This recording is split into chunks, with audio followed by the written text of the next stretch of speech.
I'm gonna give a rundown on how my lifestyle as a Dapper guy just got me into nightlife and hospitality, because I never expected to get into this shit at all.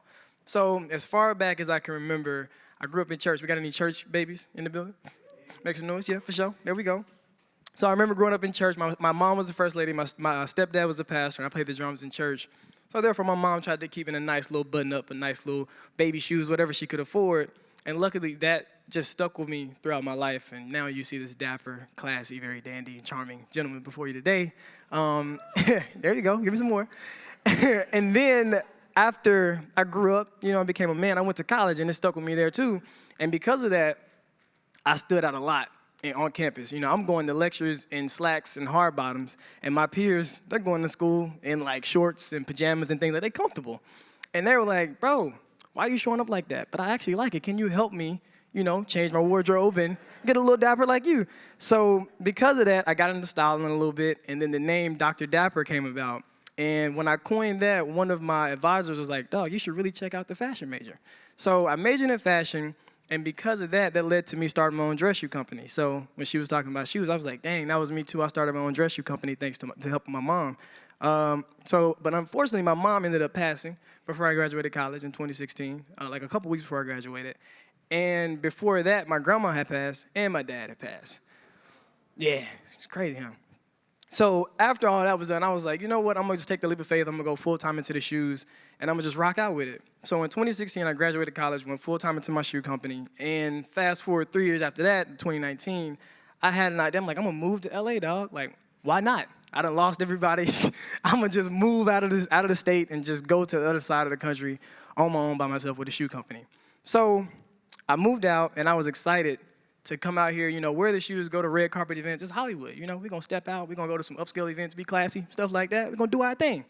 And I got here, and not only did Miss Rona hit and shook everything up, but I got here, I didn't find any upscale events or anywhere for that was accessible for people like me to just dress up, go hear live music and things of that nature. So within the year 2020 to 2021, I was like, dog, you here, you just moved to LA, you ain't got no money, and you got a whole lot of shoes that ain't nobody buying, because ain't nobody going outside, we buying tissue.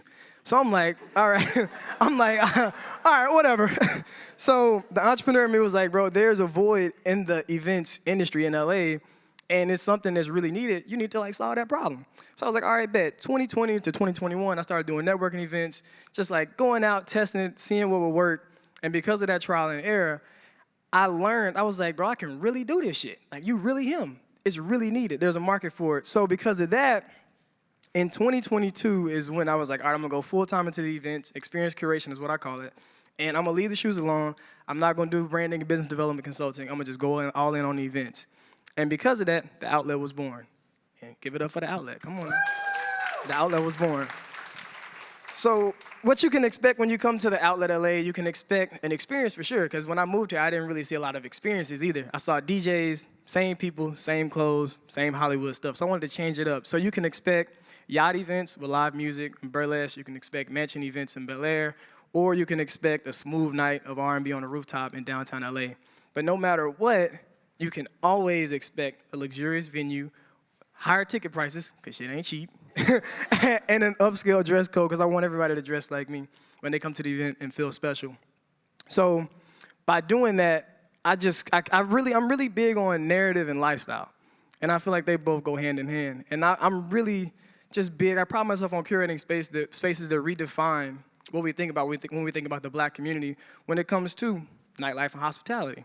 So I've curated spaces that allow me to just meet so many dope people, so many like-minded individuals, and cultivated so many dope relationships for other people like myself as well.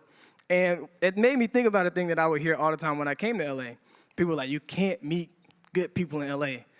And now all I say is, you just ain't came to the outlet LA yet, so you need to come check us out. So with that, I'll just end with a word of advice. And my word of advice to the creators today would be, build a brand that can be self-sufficient and doesn't really need you to operate. And then also, don't plan for the next event or just next week. Plan for the next chapter of your business. And then always remember, if you curate it, they'll come. I'm Eric Jones, Dr. Dapper.